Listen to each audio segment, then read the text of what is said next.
Sekarang kita masuk ke Al-Wali wal Khati'ah, halaman 213. Wabil khusus kepada Imam Al-Hakim At-Tirmizi, beliau Hafizus Sunnah zahiratan wa batinah, dan juga imam yang muttafaq atas kewaliannya, diakui sebagai ahli hadis. Maka saya suka kitab beliau karena ahli hadis iya, wali juga iya, gitu. Untuk beliau kita kirimkan lahu al-Fatihah. A'udzubillahi minasyaitonir rajim. Bismillahirrahmanirrahim.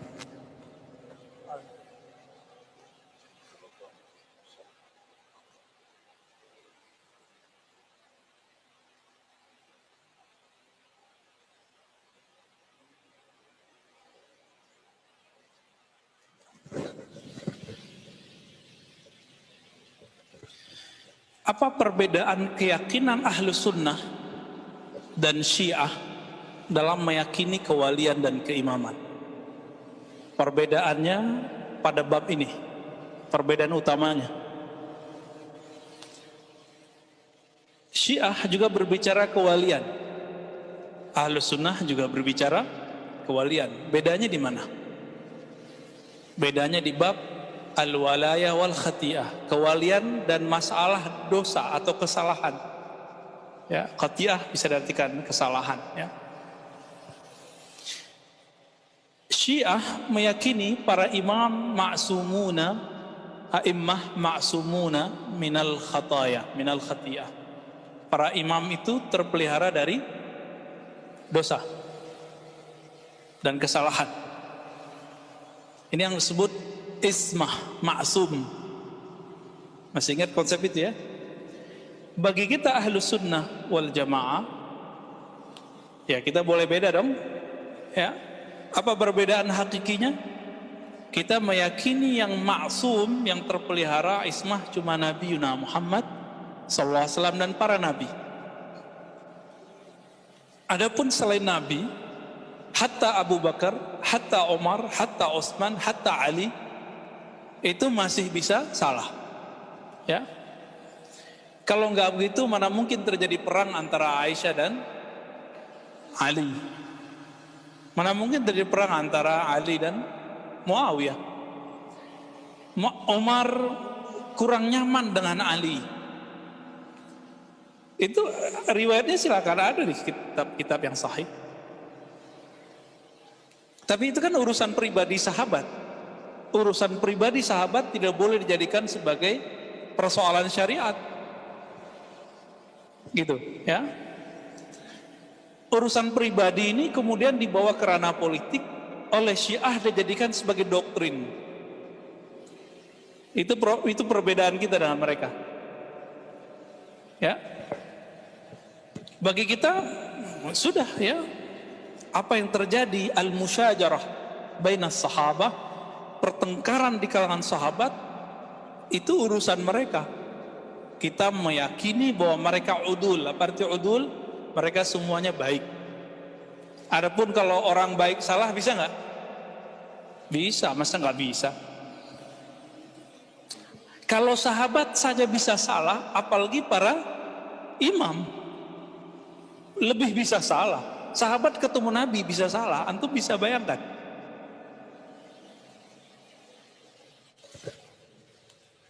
Maka orang yang meyakini mursyidnya maksum tidak salah, ini tidak disadari udah jadi Syiah.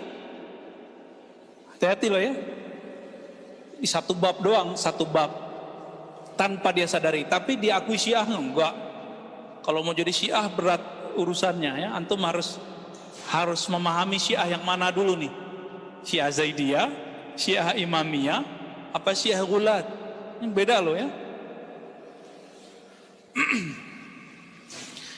Dan yang paling lucu dalam perkembangan pemikiran, karena saya mengajarkan aliran-aliran pemikiran dulu selama 7 tahun di kampus UIN, sampai kitab-kitab filsafat kita ikut mengajarkan dulu, sampai Ibnu Sina waktu ngajar S2 di fakultas, ya. S1 saya ngajar kitab kalam, al-farqu bainal firaq, aliran-aliran Perbedaannya Ahlus Sunnah apa? Al-Milal wa Nihal, Syarafikul Akbar. Dulu kita ngajarnya pakai kitab, nggak main ngoceh-ngoceh doang. Nggak. Alhamdulillah Allah bimbing seperti itu. Perbedaannya apa?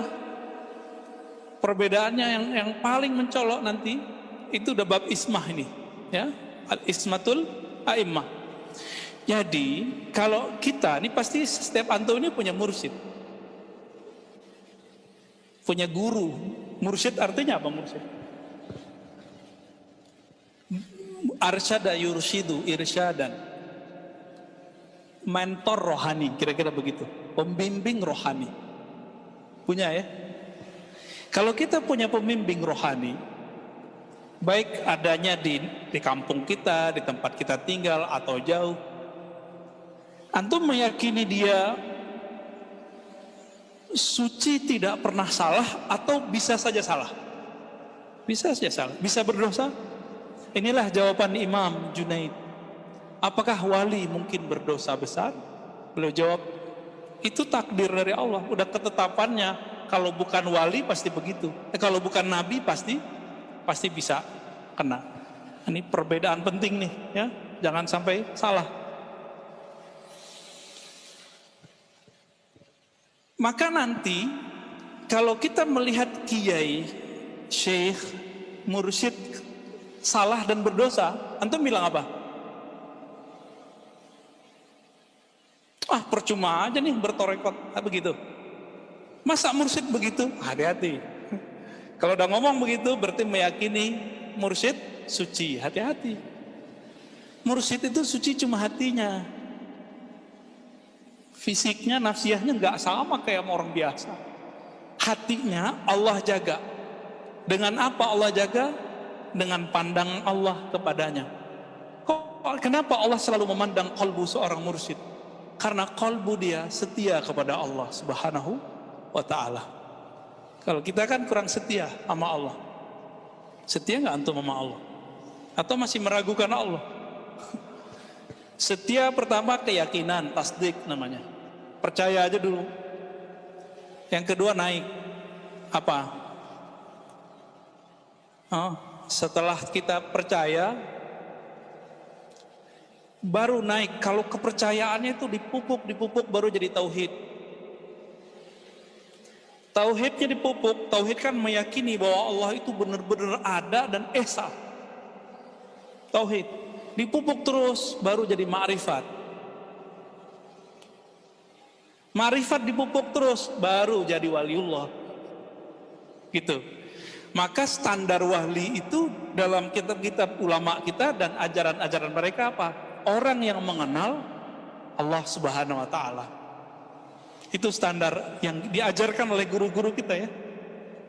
Guru kita ya dari gurunya, guru itu sampai ke Rasulullah sama. Nah itu perbedaan istilah aja. Jadi kenapa Allah menjaga kolbu para mursyid? Karena dia setia kepada Allah Subhanahu wa ta'ala. Ya, semoga kita dijadikan hamba-hamba yang kolbunya setia. Meskipun setiap hari bermularan dosa, setiap hari kita bisa salah, setiap hari kita bisa keliru, terjebak lagi. Semoga Allah tidak mencabut pandangan rahmatnya dari kita. Amin ya rabbal alamin. Qala al-musannif, qala lahu al-qail, fama halu hadha alladhi tasifuhu bihadhihi sifat fi waqti al-maqdur alayhi min al-ma'siyah. Qala haluhu la yusaf. Ya. Jadi ada orang nanya, wali itu kalau sedang maksiat, takdir dia maksiat, itu masih wali enggak gitu? Itu keadaannya apa gitu? Haluhu la yusaf. Halnya tidak disifatkan. Maksudnya kalau wali bermaksiat, orang biasa dulu ya. Antum maksiat. Kita kan orang biasa. Kita orang biasa bermaksiat, mukmin. Dalam akidah Ahlussunnah disebut mukmin asi. Paling tinggi mukmin fasik. Mukmin yang durhaka, yang fasik. Ya. Marhaban. Sedangkan Mu'tazilah, nah ini ingat-ingat ya, betapa moderatnya akidah Ahlus Sunnah. Kenapa saya mempertahankan, dan bagi saya yang rasional memang Ahlus Sunnah. Tadinya emang sempat tertarik dengan akidah Mu'tazilah, sampai saya baca kitabnya Al-Qadhi Abdul Jabbar, ya, bolak-balik kita ingat. Saya mau cari mana rasionalitasnya. Ternyata rasionalitasnya cuma satu doang. Al-Qadhi Abdul Jabbar itu satu doang. Menurut ini yang dulu mbah gurunya orang-orang UIN, IAIN se-Indonesia, Prof. Harun Nasution. Beliau terkagumkan oleh kalimat Al-Qadhi Abdul Jabbar bahwa sumber pertama hukum itu bukan Quran, tapi yang pertama bagi dia akal. Al-aqlu, al-kitabu, as-sunnah, al-ijma'. Patih. Akal, kitab, sunnah, ijma'. Prof. Harun, dengan segala hormat kita kepada beliau kan ngajarin muridnya supaya bisa mengkritik. Nah ini sekarang kita kritik beliau, ya. Bagi ahlu sunnah itu kan yang akal dipindahin ke belakang, bukan akal sendiri. Akal kerjanya ngapain? Membuat analog-analog, perbandingan-perbandingan, permisalan, sehingga muncullah rumusan-rumusan, kaidah-kaidah. Kalau kaidah ini disepakati atau banyak dipakai orang, baru namanya, kalau disepakati semua, ijma. Jika hanya sebagian tapi relevan untuk kebanyakan, disebut nanti qiyas. Jadi bagi ahlu sunnah, qiyas, akal yang di depan oleh Mu'tazilah ditaruh nomor 4. Jadi bagi ahlu sunnah, Alkitab, as-sunnah, ijma', qiyas. Jadi nggak cukup akal, dia harus jadi qiyas. Kalau qiyas berarti akalnya sudah diuji. Itu sebabnya Al-Qadhi Abdul Jabbar kitabnya dikritisi kembali oleh imam kita, Imam Ghazali, ya, Imam Fakhruddin Ar-Razi, ini paling kenceng di situ nanti, ya. Berikut sampai hari ini. Makanya nggak kedengeran lagi tuh akidah Mu'tazilah kecuali inda Zaidiyah. Jadi akidah Mu'tazilah itu masih nyempil di mana? Masih tersirat di Zaidiyah, tersirat di Imamiyah. Ada kemiripan dalam usul khamsah mereka, tapi berbeda dikit ya. Bagi Mu'tazilah, kelompok yang tadi ini, yang mendewakan akal nomor 1, apa kata mereka? Mukmin kalau berdosa, maka disebut mukmin, enggak disebut mukmin, disebut fasik. Dia tidak beriman dan tidak kufur, namanya apa? Fasik. Status fasik ini, kata Al-Qadhi Abdul Jabbar, disebut al-manzilah mainal manzilatain. Oh, status antara dua status. Status mukmin, status kafir. Bukan mukmin, bukan kafir, namanya apa? Bagi dia fasik. Berarti istilah fasiknya Mu'tazilah beda dengan istilah fasik versi Ahlus Sunnah. Saya menganggap diri saya fasik karena saya berdosa tiap hari. Tapi apakah saya menganggap diri saya kafir? Kan enggak. Maka Mu'tazilah menyebutkan orang yang meninggal dalam keadaan berdosa mukmin. Maka nanti kalau masuk ke akhirat, kemana perginya? Bukan di sorga, bukan di neraka, bukan begitu. Itu pemahaman yang salah. Tanda enggak baca kitab Mu'tazilah. Cuma sayangnya hampir di semua UIN, IAIN, bahkan di kampus-kampus Timur Tengah yang dipahami seperti itu. Ada tempat antara surga dan neraka, itu khata' jali. Buka aja kitab dia. Kitab dia sudah ada PDF-nya kok. Kita sudah cetak juga ya. Terakhir anak-anak akidah filsafat saya bacain ini 1 semester. Sebelum saya bilang ke mereka, habis ini saya mau pindah. Mereka bingung mau pindah kemana Pak? Ya nggak jauh-jauh, dekat-dekat sini juga. Kan pindah kampus saja ya. Apa yang tertulis dalam kitab Al-Qadhi Abdul Jabbar Al-Mu'tazili, anehnya dia mazhabnya Syafi'i loh secara fikih. Apa kata dia? Orang mukmin yang berdosa dia jadi fasik, maka dia statusnya bukan mukmin, bukan kafir, khalidan finnar, kekal di dalam neraka. Gimana? Moderat nggak tuh? Coba antum, siapa yang mau bilang ini moderat? Ini rasional nggak Mu'tazilah begini? Ada siapa yang bilang Mu'tazilah, ada nggak? Mu'tazilah rasional. Ini kita uji. Jangan terpedaya oleh teks bagian depan, baca sampai ke tengahnya. Ya. Orang cuma berdosa, mati belum sempat tobat. Kata dia apa? Khalidina finnar. Kekal di dalam neraka. Adil nggak? Padahal Mu'tazilah punya kaidah namanya al-adlul ilahi, keadilan Allah. Nggak adil ini. Terus amal sebelumnya emang udah nggak dianggap. Ternyata Mu'tazilah itu tekstualis juga, ya. Bala man kasaba sayyi'atan wa ahatat bihi khati'atuhu faulaika ashabun nar. Terus belakangnya hum fiha khalidun, ya. Jadi dia ambil ayat ini. Sebenarnya ini kan ayat tentang orang ahli kitab. Bala, sebenarnya orang-orang yang kasaba sayyi'ah, melakukan, mengusahakan suatu kesalahan, ya, lalu dia meninggal dalam keadaan gitu, itu terjemahannya Mu'tazilah, maka mereka khalidina fiha. Hum fiha khalidun bagaimana ayatnya? Tolong ditasih. Hum fiha khalidun, ya. Siapa tahu karena ayatnya mirip-mirip kan, bisa jadi kita salah. Ya? Mereka di dalamnya neraka khalidun. Ini gimana menurut antum? Jadi saya mengimbau kepada pembaca kitab-kitab kuning, ini terutama Dr. Isnaini nih, ya. Isnaini lagi ngantuk nih. Atau lagi meresap-resap ini. Antum yang jago-jago baca kitab nih, yang ngajar di kampus, tolong dicek lagi. Katanya apa, ihya'ul ilm, menghidupkan ilmu, tapi ternyata teks ininya nggak dibaca kan.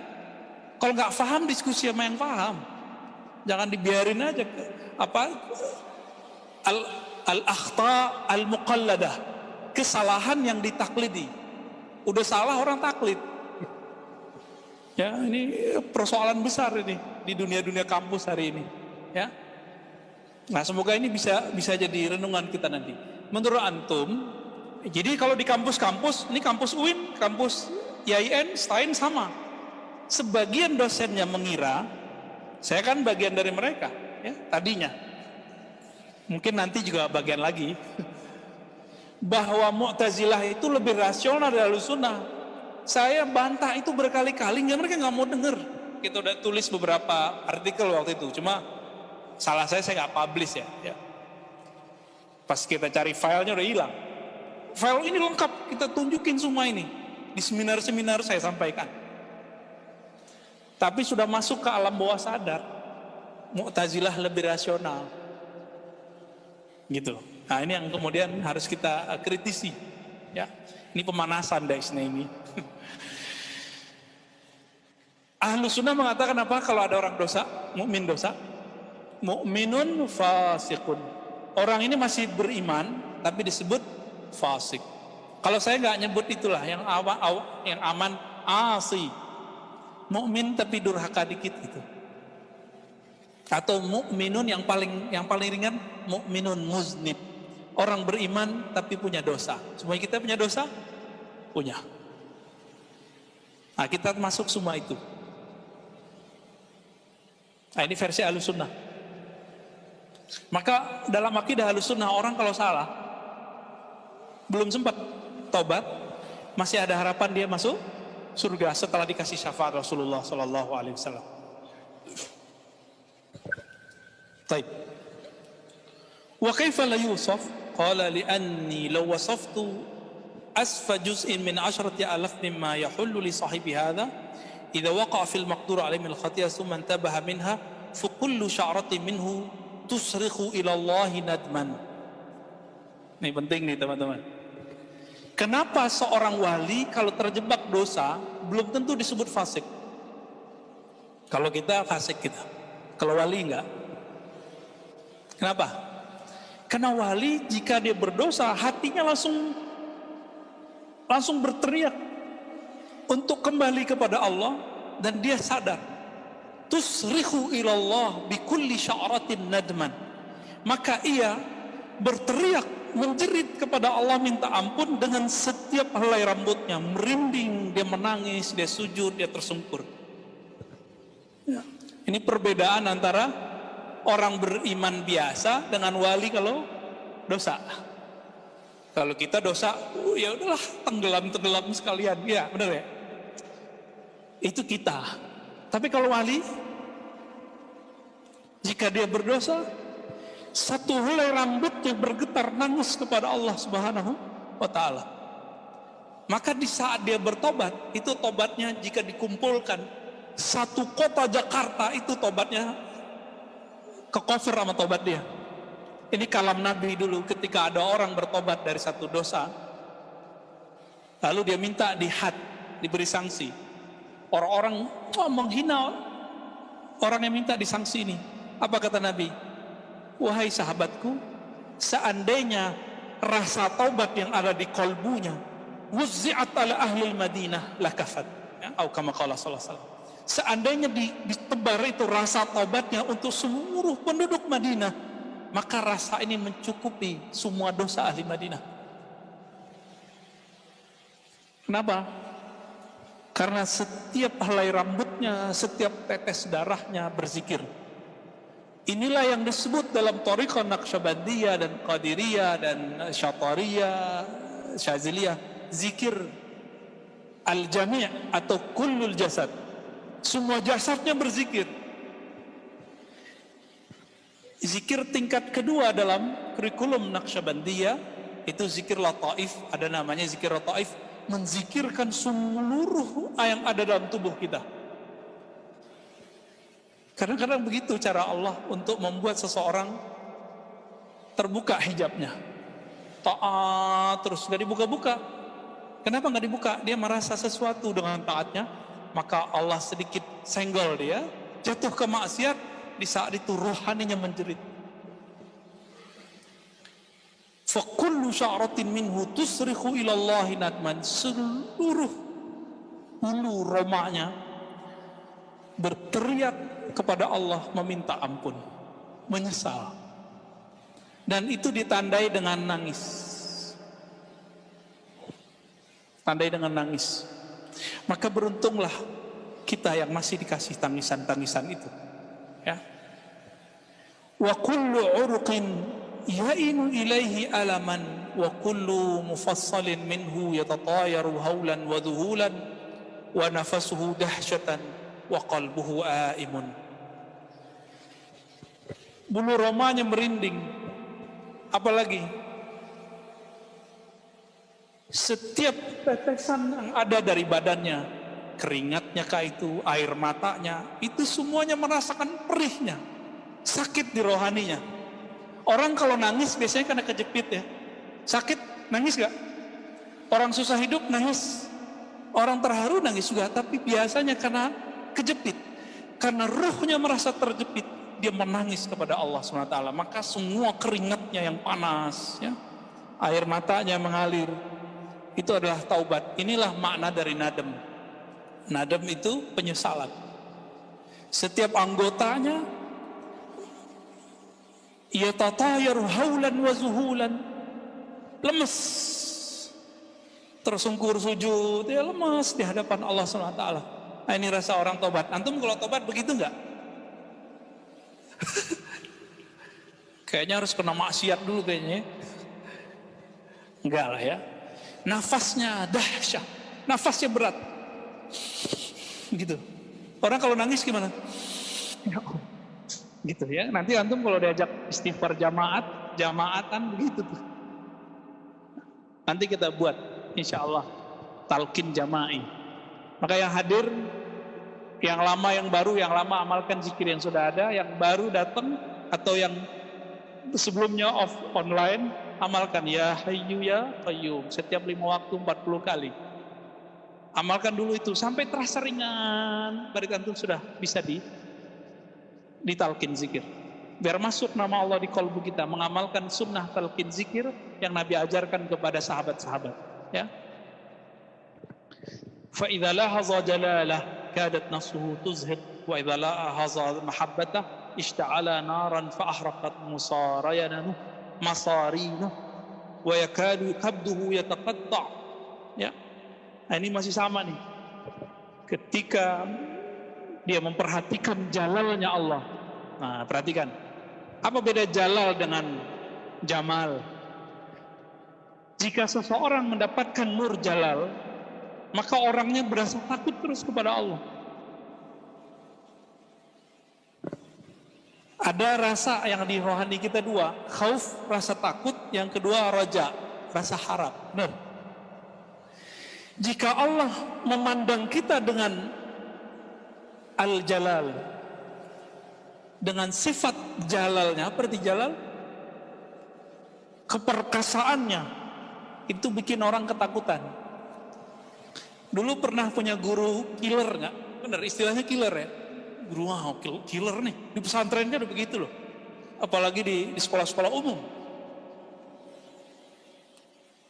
Kalau orang itu mandang kita gimana? Berkeringat gak? Ketakutan? Pasti ketakutan. Saya masih ingat ya, ada guru saya begitu. Cuma kita nggak nakal parah lah ya. Teman-teman kita ada yang parah nakalnya. Guru kita ini pulang, sebelum pulang dia pura-pura minta izin, ambil pinjem jarum jilbabnya teman-teman perempuan, dia ambil 3, tusukin. Kemana? Ke roda kebannya motor sang guru. Jadi setiap datang itu seminggu ada 3 kali lah dia dorong. Itu saya kasihan. Kalau berarti jalal dia muakkad, mahdud. Jalalnya guru-guru galak itu wibawanya cuma kalau dia marah. Tapi jalalnya Allah setiap saat. Tapi hati kita buta ya, kita nggak ngerasa. Satu kali Umar tidak memandang jalal Nabi, yang dipandang jamalnya Nabi. Terlalu berlebihan ngomongnya. Akhirnya beliau tobat. Ada sahabat yang pertanyaannya gak penting-penting. Wahai Rasulullah, siapa nama bapak saya? Nanya nasab.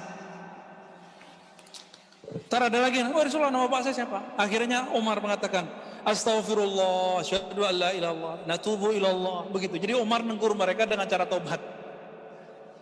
Kenapa? Umar saat itu melihat Nabi gelisah, muncullah jalalnya Nabi. Biasanya Nabi kan pakai jamal, pakai mahabbah menghadapi sahabat. Tapi kan Nabi manusia, ya. Jika jalal Allah yang terpandang dalam diri, maka orang akan ketakutan, nangis juga. Jika jamalnya Allah, mahabbah Allah yang terlihat, nangis juga, tapi rasanya apa yang muncul? Harap, ya.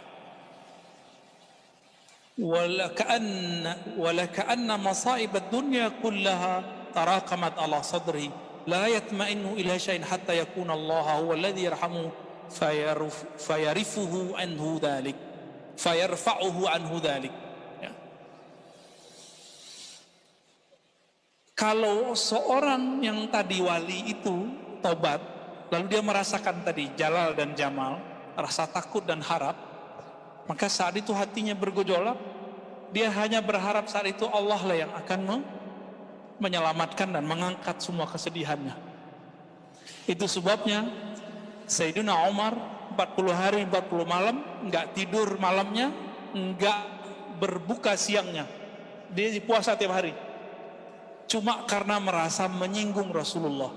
Cuma nyinggung Nabi aja begitu. Ya. Itu Umar. Kita nyinggung Allah, nyinggung Rasulullah tiap hari ya. Ada yang tobat 40 hari gak? Gak ada ya. Wajar iman kita gak sampai kepada derajat Sayyidina Umar.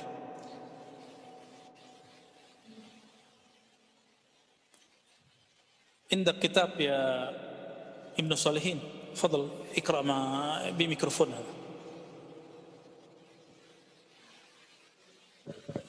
لا هل كلاهما. Ya, silakan Panji bin Salihin.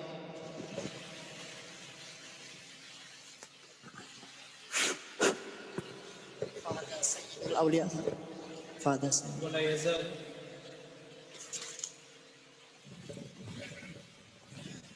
Bismillahirrahmanirrahim. Wala yazalu hadha kayyan ala qalbihi famata yazulu anhu atharu dhalikal kay kullama nadhara ila athari hadzal kay fadat abaratuhu wij'an wa hayaan hatta yu'tifullahu alaihi fayatmasu dhalika minhu. Qala lahul qail innaka la tasifu amran ala ghairi sabili ma asyara ilaihi Yahya ibnu Mu'adz rahimahullah.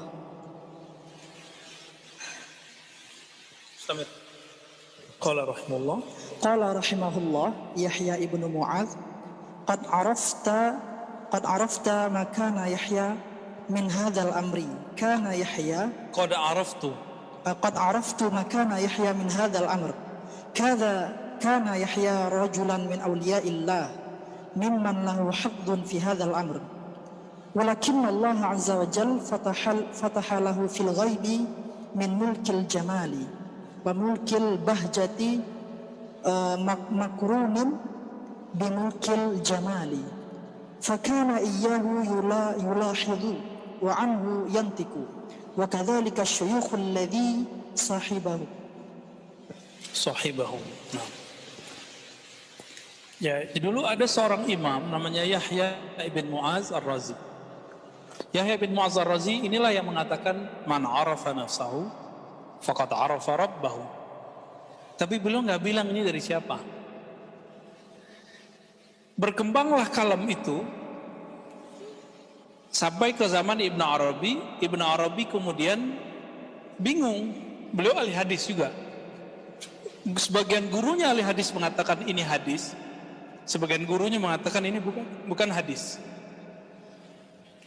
Maka beliau teliti betul secara ilmu hadis ini bukan hadis Nabi. Tapi seorang Ibn Arabi punya metode kedua. Dia bertanya langsung secara rohani kepada Nabi. Bermimpilah beliau ketemu Nabi lalu bertanya. Karena Nabi mengatakan man ra'ani fil manam faqad ra'ani. Siapa yang mimpi bertemu aku dia telah melihatku. Jadi antum kalau ngotot nggak mau belajar tasawuf nggak akan pernah paham bab ini. Begitu aja terus sibuk dengan lembaran-lembaran yang tertulis, yang penulisnya sudah wafat semua. Udah wafat kan? Imam Hakim Tirmidzi udah wafat, Bukhari udah wafat, Muslim udah wafat semua. Ahli hadis yang paling suka mengeksplor mimpinya itu imam pengarang Mu'jam, Al-Imam Al-Hafiz At-Tabarani. Itu paling sering ngomong tentang mimpi. Tapi itu difikskan nanti oleh Ibn Arabi, dan Ibn Arabi kemudian mengemukakan ada cara mengetahui hadis ini secara hakikat berasal dari siapa. Apa kata Nabi dalam mimpinya dia? Ini kalamku. Maka adab rohaninya seorang wali seperti Ibn Arabi tetap mengatakan ini hadis.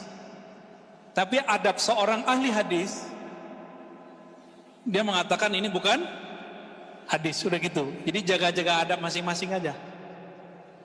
Kenapa? Ini dua hal yang berbeda. Ahli hadis hanya meneliti yang tampak. Yang gak tampak itu bukan urusan ahli hadis. Maka antum jangan tanya tasawuf ke ahli hadis yang gak mengerti tasawuf.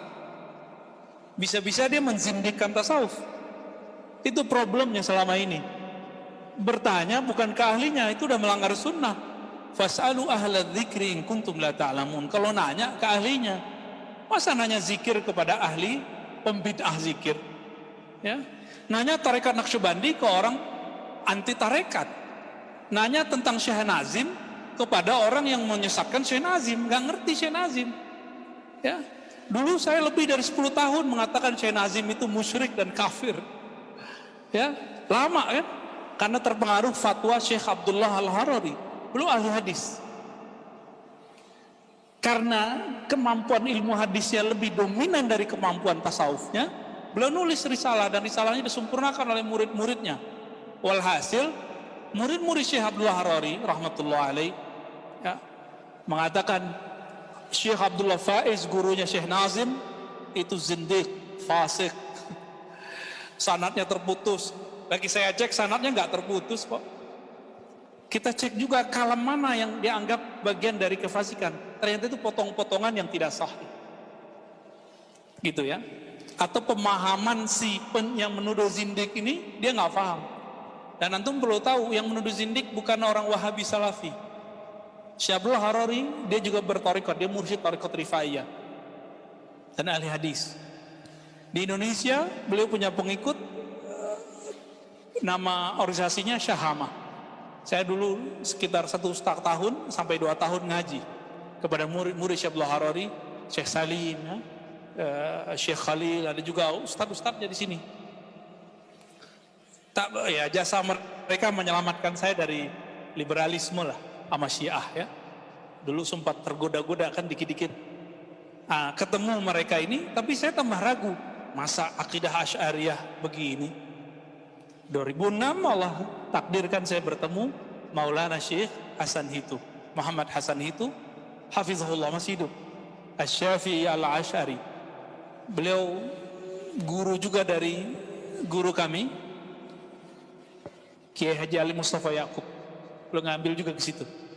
2006, 2007, 2008 kita talaki akidah Ahlussunnah, usul fikih dan fikih kepada beliau. Alhamdulillahirabbil alamin.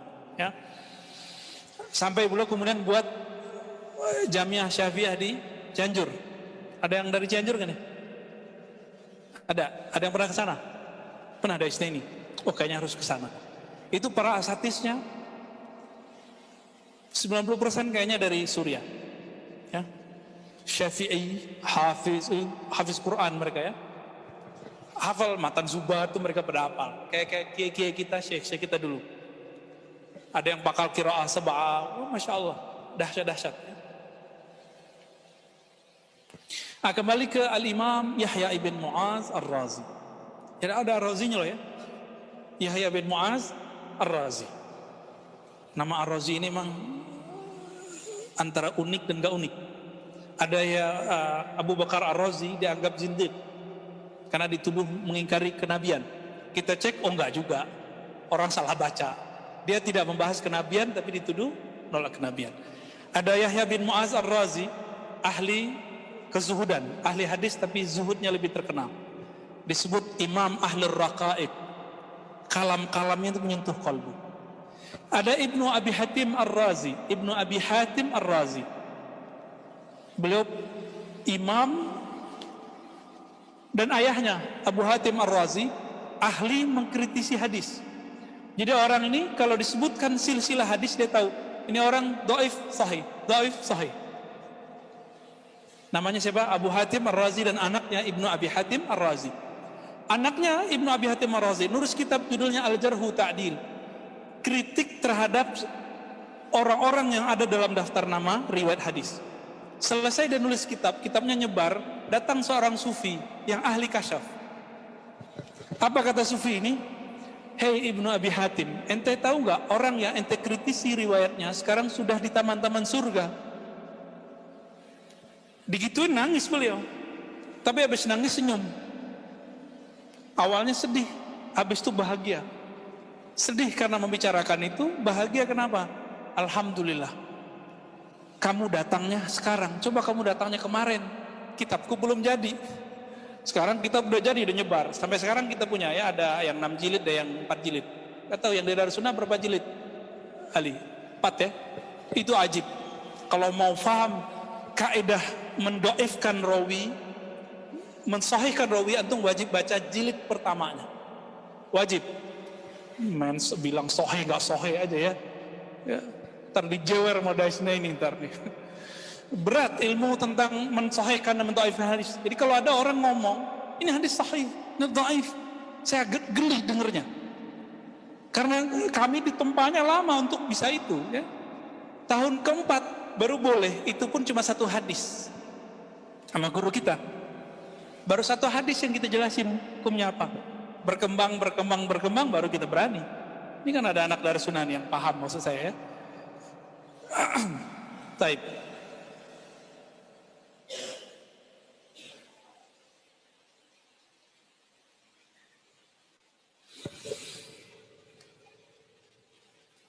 penjelasan ini berbeda mazhab dengan Imam Yahya bin Mu'az Ar-Razi. Jadi imam pengarang kitab ini menjelaskan ahwal wali ketika maksiat itu berbeda dengan Yahya bin Mu'az Ar-Razi. Bagi Yahya bin Mu'az Ar-Razi, wali nggak seperti ini. Maka dibantah oleh seseorang. Apa kata beliau? Kata orang ini, innaka la tasifu amran ala ghairi sabil alladhi asyara ilaihi Yahya bin Mu'az Ar-Razi. Kamu kok menjelaskan wali dan masalah dosa berbeda dengan Yahya? Apa jawaban muallif Imam Al-Hakim At-Tirmizi? Rahimallahu Yahya. Semoga Allah merahmati Imam Yahya. Qad araftu makana Yahya min hadzal amr.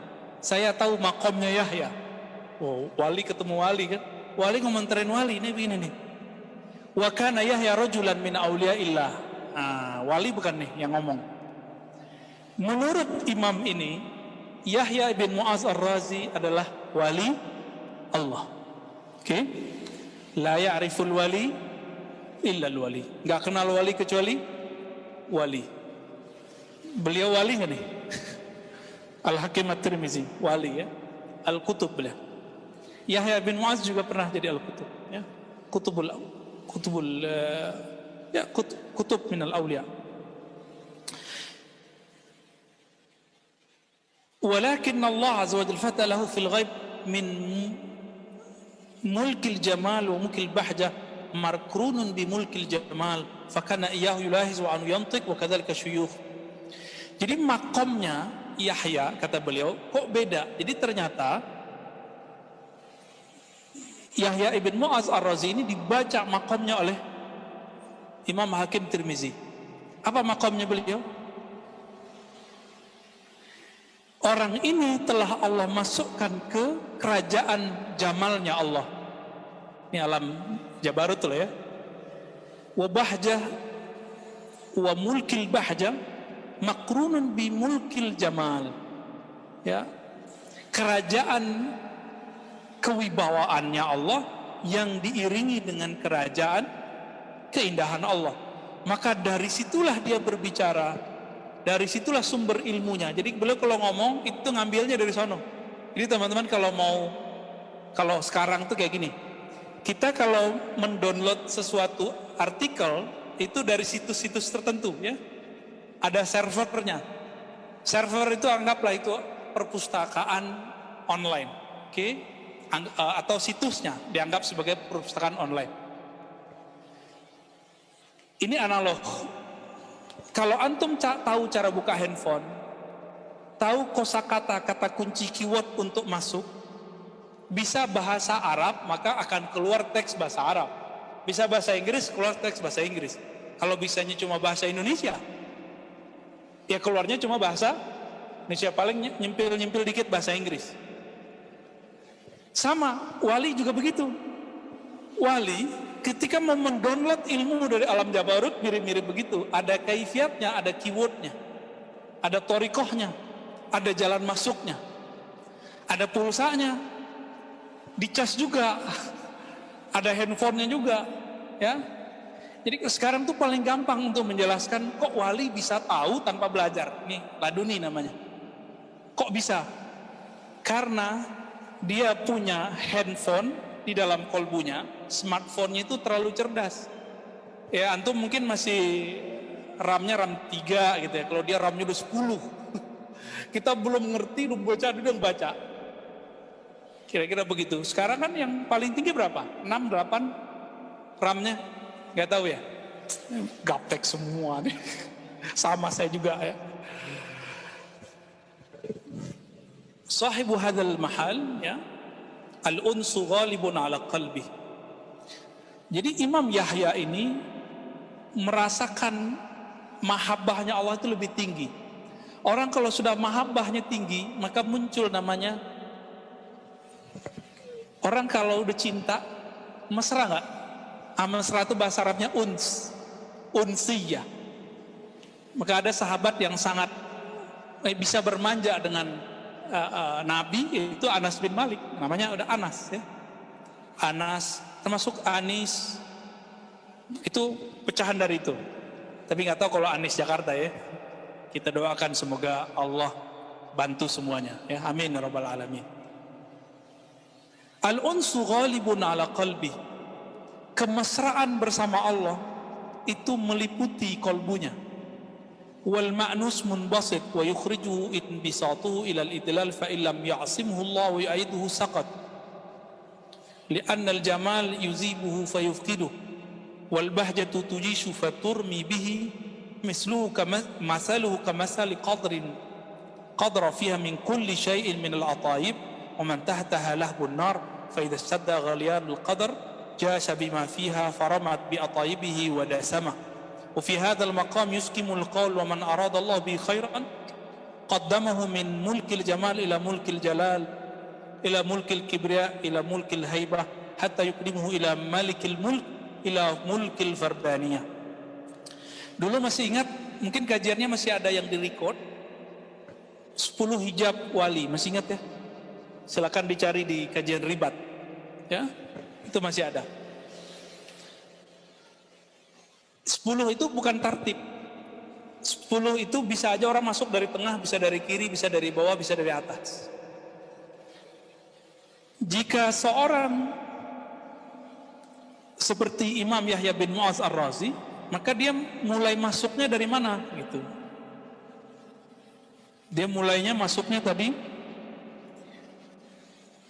mulkil jamal, lalu mulkil bahja, lalu mulkil balik ke bahjah dengan jamal dan selanjutnya. Tapi beliau mengatakannya fi hadzal maqam yuskimul qaul. Kalau orang sudah sampai di makom ini, maka kata-kata akan keluh. Kadang-kadang kata-kata nggak tepat. Maka Allah itu jika mau diperjalankan orang dari jamal ke jalal, kibriya, haibah, terus malikul mulk dan fardaniyah. Jadi kalau nyampe di fardaniyah teman-teman, ini agak sedikit berbahaya. Nyampe di fardaniyah. Fardaniyah itu artinya keesaan, ketunggalan. Orang kalau sampai ke ketunggalan, tapi akalnya nggak Allah jaga, yang terjadi seperti Hallaj dan Syekh Siti Jenar. Maka muncullah fardan, itu kan artinya apa? Itu ketunggalan. Di saat itu seorang hamba tidak memandang dirinya. Saat itu yang terlihat cuma Allah. Maka si hamba ngomong anallah. Bahaya nggak? Bahaya ya. Kenapa? Akalnya nggak dibalikin saat itu. Ini yang disebut sakar, dia mabuk dalam wahdaniyatullah, keesaan Allah. Dia masih hamba nggak? Masih, tapi dia merasa diperjalankan ke sana. Tapi dia tetap hamba. Inilah teguran Ibnu Arabi mengatakan, al-abdu abdun war-rabbu rabbun. Hamba ya hamba, Tuhan ya Tuhan, Allah ya Allah. Walaupun sudah begitu, Syekh Siti Jenar Hallaj jadi Allah enggak? Enggak. Tetap tidak menjadi hamba Allah, ya.